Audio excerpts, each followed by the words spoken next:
Assalamualaikum warahmatullahi wabarakatuh. Saya Nur Hikmah Septridiani. Pada kesempatan kali ini kita akan menyelesaikan suatu studi kasus dalam mata kuliah pemodelan dan simulasi. Di sini sudah ada studi kasusnya, yaitu sebuah toko jam tangan memperkirakan permintaan jam tangan perharinya menurut suatu pola sebagai berikut. Nah, di sini ada tabel permintaan per hari dan frekuensinya. Di sini permintaan per harinya ada 6 hari. Maksudnya ada 6 ya, ada 6. Lalu setiap satu nomor urut itu permintaannya ada 4, 5, 6, 7, 8, dan 9. Nah, permintaan 4 itu mempunyai frekuensi 5. Permintaan per hari yang 5 mempunyai frekuensi 10. Permintaan 6 mempunyai frekuensi 15. Permintaan 7 ada 30 frekuensi. Lalu permintaan 8 ada 25 frekuensi. Dan permintaan yang terakhir mempunyai frekuensi 15. Lalu jumlah frekuensi ini jika dijumlahkan adalah nilainya 100. Nah, dari data masa lalu pemilik toko tersebut ingin memperkirakan pola permintaan untuk 10 hari dalam bulan berikutnya.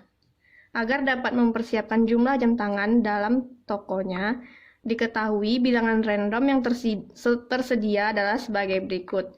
Ada 10 bilangan random ya, yaitu 57, 12, 70, 38, 91, 28, 95, 73, 13, dan 90. Nah, tadi itu adalah studi kasusnya. Langsung saja kita akan menyelesaikannya. Nah, di sini sudah ada tabel penyelesaian. Di sini tabelnya sama ya seperti yang studi kasus tadi, tapi di sini ada bilangan randomnya. Bilangan random itu kan tadi dari sini sudah diketahui dari soal. Nah, bilangan random itu kita gabung saja dari 0 sampai terakhir itu 90 ya, berarti di sini kita beri jarak sebanyak 16. Dari 0 sampai 15 itu ada 16. Lalu lanjutnya 16 sampai 31, lalu 32 sampai 47, lalu seterusnya sampai 95. Oke. Lalu untuk langkah penyelesaian pertama, di sini ada langkah 1 menetapkan distribusi probabilitas. Di sini tadi kan ada permintaan yaitu 4, 5, 6, 7, 8, 9. Probabilitas itu nilainya diambil dari nilai frekuensi ya. Nah, di sini 100 ini diambil dari jumlah dari total semua frekuensi. Jadi di sini 5 bagi 100 hasilnya 0,05. Lalu 10 bagi 100 ini hasilnya 0,1. 15 bagi 100 0,15. 30 bagi 100 0,3. 25 bagi 100 0,25. Dan 15 bagi 100 hasilnya 0,15. Lalu langkah kedua yaitu menetapkan distribusi kumulatif. Di sini tabelnya hampir sama seperti probabilitas yang atas ini, tapi di sini ada kumulatif probabilitasnya. Kumulatif probabilitas itu adalah nilai dari probabilitas ini 0,5, lalu hasilnya nilai ini ditambah dengan nilai dari probabilitas yang ini. Jadi 0,5 ditambah 0,1 maka hasilnya 0,15. Lalu 0,15 ini ditambah dengan probabilitas yang ini 0,15 maka hasilnya 0,3. Lalu 0,3 ini ditambah dengan 0,3 dari probabilitas yang ini, lalu hasilnya adalah 0,85. Nilai ini 0,6 ditambah dengan 0,25 maka hasilnya 0,85. Nilai 0,85 ini ditambah dengan 0,15 maka hasilnya adalah 1. Di sini 1 berarti sudah membuktikan bahwa sudah terbukti ya. Lalu di sini langkah ketiga ada interval bilangan acak. untuk interval bilangan acak ini, itu tabelnya hampir sama seperti yang atas, tapi di sini ada interval bilangan acaknya. Bilangan acak tadi atau bilangan random tadi itu diambil dari, diketahui dari soal ya, ini ada 10 nilai random atau nilai bilangan acaknya.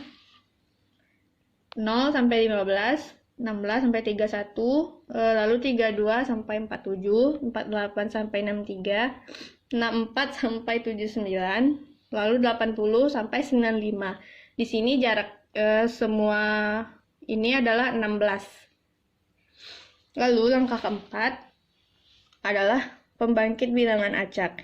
Nah, di sini maksudnya kan tadi ada di soal ini kan ditanya memperkirakan pola permintaan untuk 10 hari dalam bulan berikutnya. Lalu diambil juga bilangan random ini.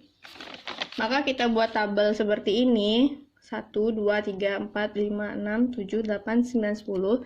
Lalu nilai ini adalah nilai bilangan random atau bilangan acak yang diketahui dari soal.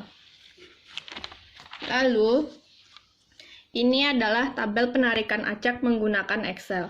Nah, tadi saya sudah melakukan Excel.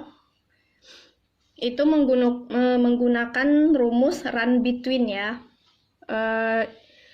Rumus run between, lalu karena tadi bilangan acaknya 10 dengan ingin menentukan berapa persediaan untuk 10 hari ke depan, maka berarti 10 kali 10, maka didapatlah 100 angka ini. Oke. Langkah selanjutnya yaitu menjalankan simulasi. Nah, di sini ada tabel simulasi permintaan. Ada 10 hari dengan bilangan acak yang diketahui dari soal atau studi kasus tadi. Nah, lalu hasil simulasi ini kita lihat dari sini ya. Di sini kan bilangan acak yang hari pertama itu 57. Nah, 57 itu termasuk ke interval bilangan acak yang mana? Berarti 57 itu termasuk ke variabel permintaan yang ke-7. Karena di sini intervalnya 48 sampai 63. Berarti di sini kita tulis 4. Maksudnya di sini ya. Maksudnya di sini ya. 48 sampai 63. Berarti kan 57 termasuk dalam 48 sampai 63 ini ya. Berarti ini adalah nomor 4.